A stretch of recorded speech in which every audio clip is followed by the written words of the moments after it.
Nifty 24,500ના પીઈમાં ગઈકાલનું આપણું blast prediction હતું કે ભાઈ જો આ પ્રીમિયમ 90 અને 60ની વચ્ચે ઓપન થઈ જાય અને 59ની આજુબાજુ આવે તો અહીંયાથી એક બેસ્ટ એન્ટ્રી બનીને અને 90ને બ્રેક કરી દે તો 140 સુધીના ટાર્ગેટ મળી શકે.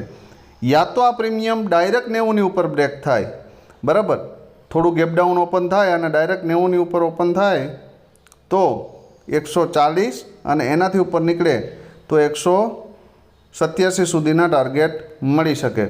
હવે ઘણા મિત્રોને એવું થતું હશે કે ડાયરેક્ટ એન્ટ્રી સવારમાં નથી થઈ તો 140 ઉપર એન્ટ્રી કરી શકાય. તો ભાઈ જ્યારે આ પ્રીમિયમે અહીંયા ડીપ માર્યું ને એ પછી અહીંયા આગળનો એક પણ સ્વિંગ બ્રેક કર્યો નથી, તો ત્રીજા સ્વિંગ ઉપર 140 ઉપર એન્ટ્રી બની શકતી હતી અને 187ના ટાર્ગેટ માટે બેસી શકાય. બરાબર, આવા શોર્ટ માટે ઓપ્શન ટ્રેડર ગુજરાતીને સબસ્ક્રાઈબ કરો.